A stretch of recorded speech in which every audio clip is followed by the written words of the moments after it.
오늘 주신 하나님의 말씀은 출애굽기 8장 25절에서 27절까지 말씀입니다. 같이 봉독하겠습니다. 바로가 모세와 아론을 불러 이르되 너희는 가서 이 땅에서 너희 하나님께 제사를 드리라. 모세가 이르되 그리함은 부당하니이다. 우리가 우리 하나님 여호와께 제사를 드리는 것은 애굽 사람이 싫어하는 바인즉 우리가 만일 애굽 사람의 목전에서 제사를 드리면 그들이 그것을 미워하여 우리를 돌로 치지 아니하리이까.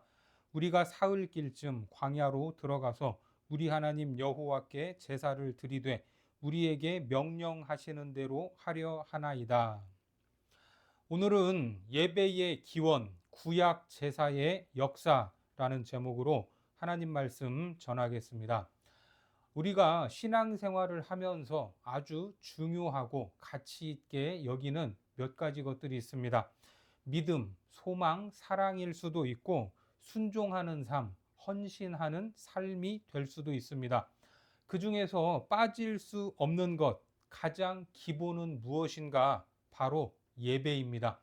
예배가 중요하다고 하고 또 예배에 목숨을 걸어야 한다라고 말을 하는데 중요하다고만 했지 그것이 왜 중요한지 그 의미가 무엇인지에 대해서 깊게 생각해 보신 적이 있으십니까?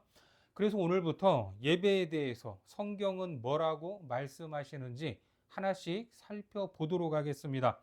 우리가 알고 있는 최초의 예배, 구약에서는 제사였죠. 최초의 제사가 무엇입니까? 그렇습니다. 가인과 아벨의 제사였습니다. 창세기 4장 3절 이하의 말씀에 보면 세월이 지난 후에 가인은 땅의 소산으로 제물을 삼아 여호와께 드렸고 아벨은 자기도 양의 첫 새끼와 그 기름으로 드렸더니 여호와께서 아벨과 그의 제물은 받으셨으나 가인과 그의 제물은 받지 아니하신지라. 가인이 몹시 분하여 안색이 변하니. 가인과 아벨의 제사를 보면서 알 수 있는 것은 하나님께서 받으시는 예배가 있고 받지 않으시는 예배가 있다라는 사실입니다. 성경에 등장하는 첫 번째 제사였는데 받으시는 제사, 그렇지 않은 제사가 있다는 아주 강력한 메시지를 주는 사건이었습니다. 다음에 나오는 제사는 노아 홍수 이후에 노아의 가족들이 하나님께 드리는 제사입니다. 창세기 8장 19절 이하에 땅 위의 동물 곧 모든 짐승과 모든 기는 것과 모든 새도 그 종류대로 방주에서 나왔더라. 노아가 여호와께 제단을 쌓고 모든 정결한 짐승과 모든 정결한 새 중에서 제물을 취하여 번제로 제단에 드렸더니 여호와께서 그 향기를 받으시고 그 중심에 이르시되 내가 다시는 사람으로 말미암아 땅을 저주하지 아니하리니 이는 사람의 마음이 계획하는 바가 어려서부터 악함이라. 내가 전에 행한 것 같이 모든 생물을 다시 멸하지 아니하리니. 이 노아의 가족이 드렸던 이 예배를 통해서 알 수 있는 것은 무엇입니까? 하나님이 예배를 통해서 복을 주신다라는 사실입니다. 이후에 아브라함과 이삭과 야곱의 제사도 나오죠. 이처럼 믿음의 조상들도 예배를 중심으로 살았다 하는 것을 우리는 알 수 있습니다. 그러면 아브라함과 이삭과 야곱의 제사에 대해서 보겠습니다. 창세기 12장 8절 이하에 거기서 베델 동산 쪽으로 거기서 베델 동쪽 산으로 옮겨 장막을 치니 서쪽은 베델이요 동쪽은 아이라. 그가 그곳에서 여호와께 제단을 쌓고 여호와의 이름을 부르더니. 자, 이것이 아브라함의 제사였고 다음으로 이삭의 제사는 창세기 26장 25절입니다. 이삭이 그곳에서 제단을 쌓고 여호와의 이름을 부르며 거기 장막을 쳤더니 이삭의 종들이 거기서도 우물을 팠더라. 그리고 파란만장한 인생을 살았던 야곱의 제사도 있습니다. 창세기 35장 1절 이하에 하나님이 야곱에게 이르시되 일어나 베델로 올라가서 거기 거주하며 내가 내 형 에서의 낯을 피하여 도망하던 때에 내게 나타났던 하나님께 거기서 제단을 쌓으라 하신지라. 야곱이 이에 자기 집안 사람과 자기와 함께한 모든 자에게 이르되 너희 중에 있는 이방 신상들을 버리고 자신을 정결하게 하고 너희들의 의복을 바꾸어 입으라. 우리가 일어나 베델로 올라가자. 내 환난 날에 내게 응답하시며 내가 가는 길에서 나와 함께 하신 하나님께 내가 거기서 제단을 쌓으려 하노라 하매. 야곱과 같은 경우에는 깊은 슬럼프에 빠질 때가 있었는데, 그래서 어떻게 해야 할지 모르고 갈등하고 염려하고 번민에 쌓여 있었습니다. 그 순간에 하나님이 말씀하신 거죠. 베델로 올라가서 제단을 쌓으라. 인생이 가장 곤고할 때, 인생이 어떻게 해야 할지 모를 때 하나님은 바로 예배를 통해서 힘을 공급해 주시는 분이다 하는 것을 알 수 있습니다. 이렇게 하나님은 예배를 중요하게 보시는데, 야곱 이후에 어떻게 됩니까? 요셉이 애굽의 총리가 되고 야곱의 일가 70명이 애굽으로 들어가게 되어 400여 년 동안 민족을 이루게 됩니다. 그렇게 애굽에서 노예 생활을 하다가 출애굽을 하는 것 아닙니까? 그때에 이스라엘 공동체의 정체성이 드러나게 됩니다. 출애굽기 19장 6절에 보면 너희가 내게 대하여 제사장 나라가 되며 거룩한 백성이 되리라. 너는 이 말을 이스라엘 자손에게 전할지니라. 이스라엘 공동체의 정체성이 무엇입니까? 이스라엘 하면 과연 무엇입니까? 바로 제사장 나라라는 것입니다. 하나님께 제사를 드리는, 예배를 드리는 민족이라는 것입니다. 이러한 구약의 정체성은 신약의 교회로까지 이어지게 되죠. 신약 교회도 베드로전서 2장 9절에 그러나 너희는 택하신 족속이요 왕 같은 제사장들이요 거룩한 나라요 그의 소유가 된 백성이니 이는 너희를 어두운 데서 불러내어 그의 기이한 빛에 들어가게 하시니에 아름다운 덕을 선포하게 하려 하심이라. 신약 공동체 교회의 정체성 역시 왕 같은 제사장이다 라고 선언하고 있습니다. 구약교회나 신약교회의 정체성은 바로 제사장, 예배하는 공동체임을 기억하시기 바랍니다. 예배드리는 민족이다라는 것을 말씀하고 있습니다.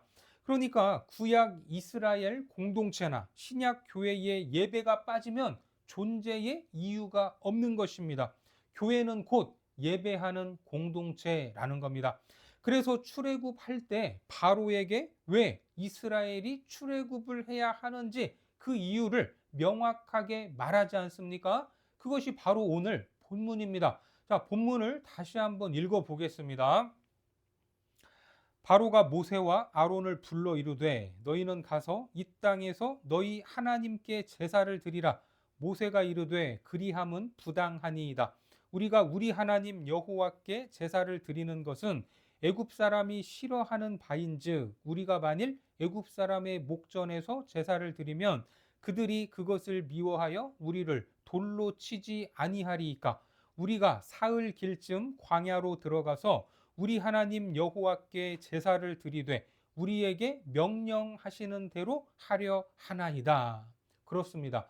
이스라엘이 출애굽을 하려는 이유는 명확합니다. 바로 예배를 드리기 위함입니다. 출애굽이 무엇을 상징하죠? 우리가 받은 구원을 상징합니다. 따라서 구원받은 백성 역시 하나님을 예배해야 하는 것입니다. 이처럼 하나님께 예배하는 것이 이스라엘 공동체가 존재하는 이유였고 목적이었습니다. 그렇다면 예배가 정말 중요하지 않습니까? 이렇게 중요한 예배, 이 예배를 어떻게 해야 하는가? 내 맘대로 하는 것이 아니라 하나님이 원하시는 방식이 있었습니다. 그래서 우리는 제사법을 알아야 되는데 우리가 잘 아는 구약의 5대 제사 하면 번제, 소제, 화목제, 속죄제, 속건제가 있습니다. 구약의 제사법이 소개된 이 레위기 말씀을 보면 이러한 제사들이 돌아가면서 나오는데 사실 헷갈리죠. 이게 다 같은 것 같으면서도 다르고 언제 왜 이렇게 해야 하는지 구분도 잘 안 되는 것 같습니다. 자, 이 제사법을 쉽게 이해하려면 세 가지로 구분하면 됩니다. 첫 번째는 무엇으로 예배하는가라는 겁니다. 무엇으로. 자, 무엇으로 예배할까라고 했을 때 번제, 소제, 전제를 기억하시면 됩니다. 번제는 소, 양, 염소, 비둘기 같은 제물을 태워서 그 냄새를 하나님께 피어 올리는 제사입니다. 그리고 소제는 은혜에 감사함으로 고운 곡식가루를 태워 드리는 제사고, 전제는 포도주를 뿌려서 드리는 제사입니다. 성경에 보면 소제와 전제가 끊어졌다라는 말이 나오는데, 이 말은 예배가 끊어졌다, 제사가 멈추었다라는 말과 같습니다. 왜냐하면 본 재료를 드릴 때 꼭 곡식을 태워서 소제를 드리고, 번제를 드릴 때에도 마지막에는 포도주를 뿌리는 전제를 드리기 때문입니다. 그러니까 번제는 항상 무엇이 따라 붙습니까? 소제와 전제가 함께 드려지는 것입니다.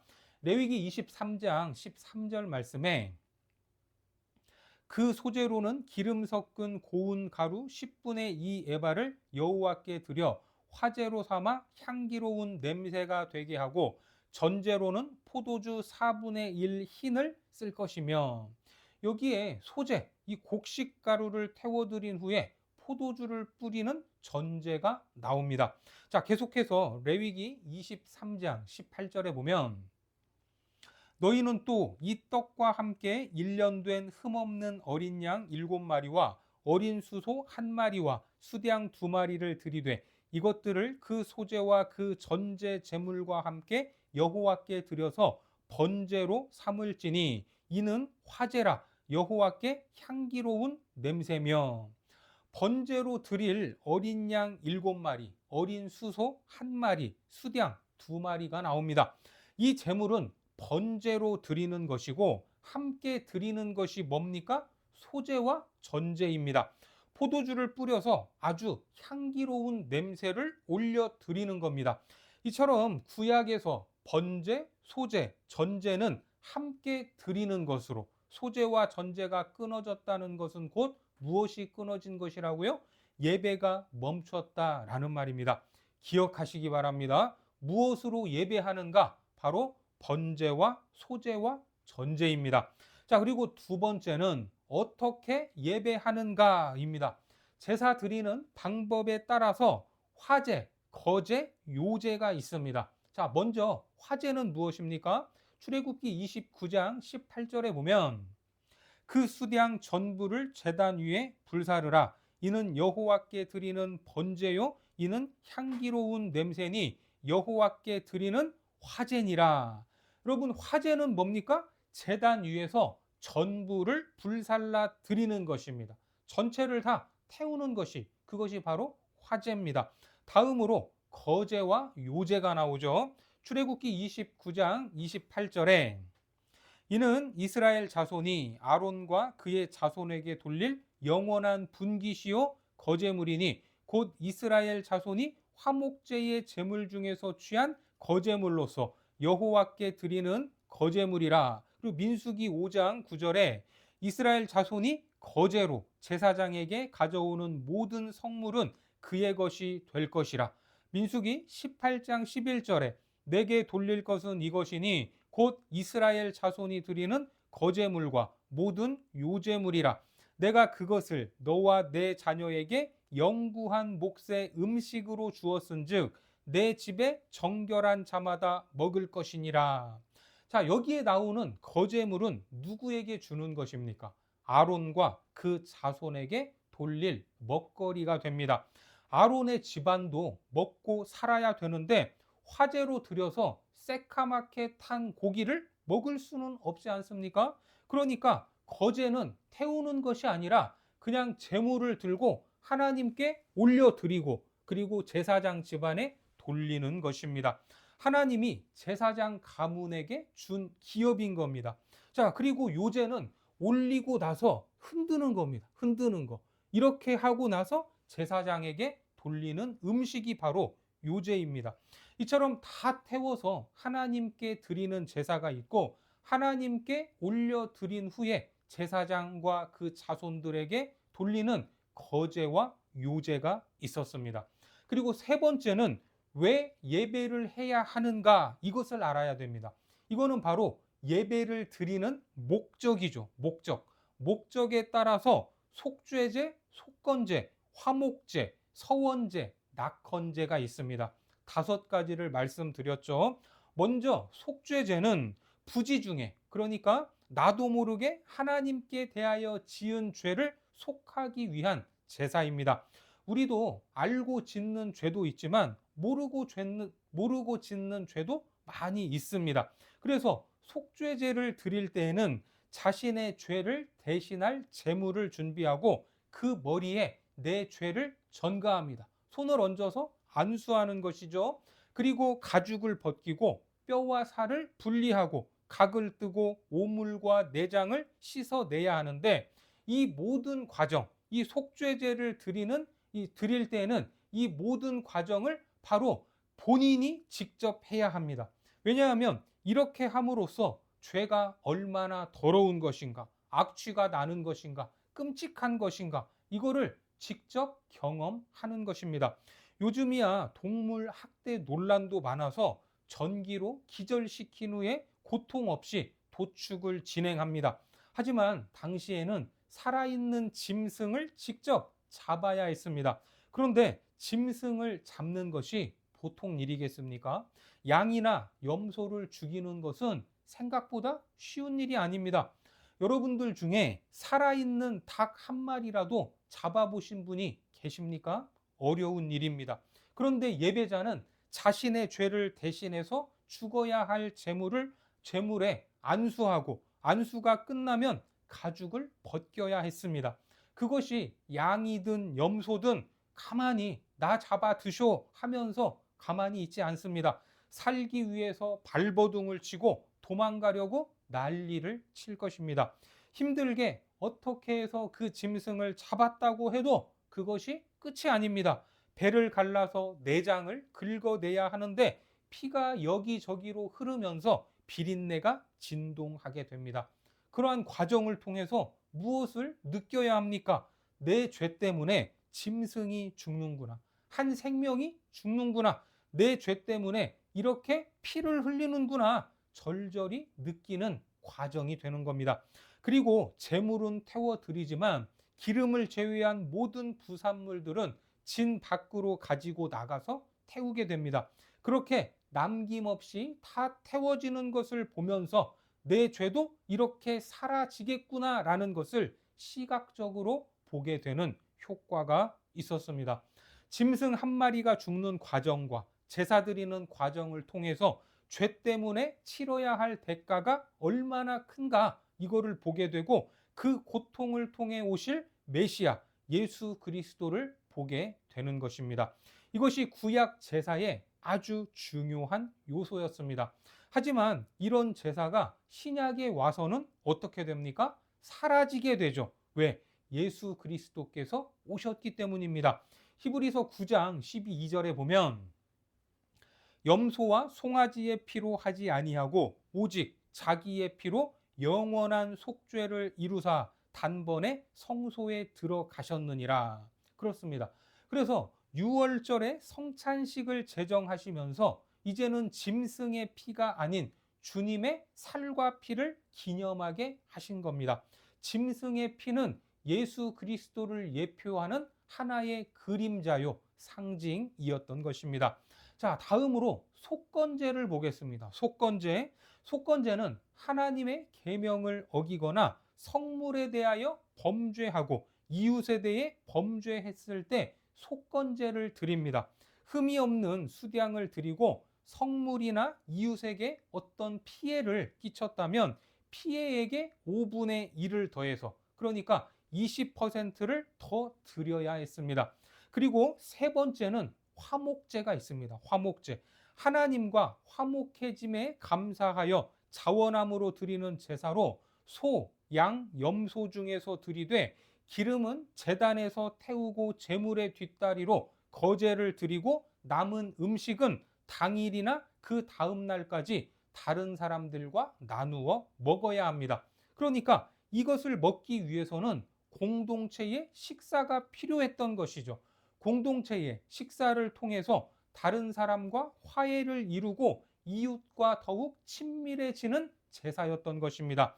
레위기 7장 15절 이하의 말씀에 보니까 감사함으로 드리는 화목제물의 고기는 드리는 그날에 먹을 것이요 조금이라도 이튿날 아침까지 두지 말 것이니라. 그러나 그의 예물의 제물이 서원이나 자원하는 것이면 그 제물을 드린 날에 먹을 것이요 그 남은 것은 이튿날에도 먹되 그 제물의 고기가 셋째 날까지 남았으면 불사를 찌니. 제물의 고기가 셋째 날까지 남으면 됩니까 안 됩니까? 안 됩니다. 고기가 얼마나 귀합니까? 그것을 버려야 되니까 누구라도 와서 먹는 것이 훨씬 더 낫겠죠. 왜 이걸 이렇게 규정하셨을까? 버리기 싫으면 억지로라도 먹을 수 있도록 이웃과 화목하기를 원하시는 하나님의 뜻이 담겨 있는 것입니다. 말 그대로 이쁜 사람만 주는 것이 아니라 미운 사람도 불러서 이 고기를 나누어 줘야 다 먹을 수 있습니다. 음식이 남으면 안 되니까 다 데려다가 먹여야 되는 겁니다. 이렇게 해서라도 하나님은 이웃들과 화목하기를 원하셨습니다. 이것이 바로 예배였습니다. 왜 예배합니까? 속죄제, 속건제, 화목죄. 자, 이웃과 나눔을 위한 예배도 예배였습니다. 다음으로 서원제입니다. 서원제. 서원제는 화목제 중에 하나로 하나님께 서원한 예물을 드리는 제사입니다. 레위기 22장 18절에 보면 아론과 그의 아들들과 이스라엘 온 족속에게 말하여 이르라. 이스라엘 자손이나 그 중에 거류하는 자가 서원제물이나 자원제물로 번제와 더불어 여호와께 예물로 드리려거든. 자, 이것이 서원제고, 다섯 번째는 낙헌제가 있습니다. 낙헌제. 이것은 하나님의 선하심에 감사하여 자발적으로 즐거운 마음으로 하나님께 예물을 드리는 제사였습니다. 시편 54편 6절에 보면 내가 낙헌제로 주께 제사하리이다. 여호와여 주의 이름에 감사하오리니 주의 이름이 선하심이니이다. 하나님의 선하심에 감사해서 자발적으로 드리는 제사였습니다. 이처럼 구약의 제사가 복잡한 것 같지만 카테고리를 나누어서 정리해 보니까 어떻습니까? 훨씬 더 이해하기 쉽고 기억에 남지 않습니까? 우리가 오늘 구약의 제사를 쭉 살펴봤는데 다시 한번 정리해 보겠습니다. 첫째로 무엇으로 예배를 하느냐? 번제와 소제와 전제. 그리고 두 번째, 어떻게 예배하느냐? 화제와 거제와 요제. 마지막 세 번째, 왜 예배하느냐? 속죄제, 속건제, 화목제, 서원제, 낙헌제가 있었습니다. 하나님은 이러한 제사를 통해서 제사장 나라로서 구약의 이스라엘 공동체, 구약의 교회가 튼튼하게 세워지기를 원하셨습니다. 하지만 하나님이 원하시는 이러한 제사는 하나의 죄의 행위로 머물지 않았습니다. 속죄제를 통해 죄가 얼마나 추악하고 더러운 것인지 깨닫게 하셨고, 그 과정을 통해 하나님과의 관계가 회복될 수 있게 하셨습니다.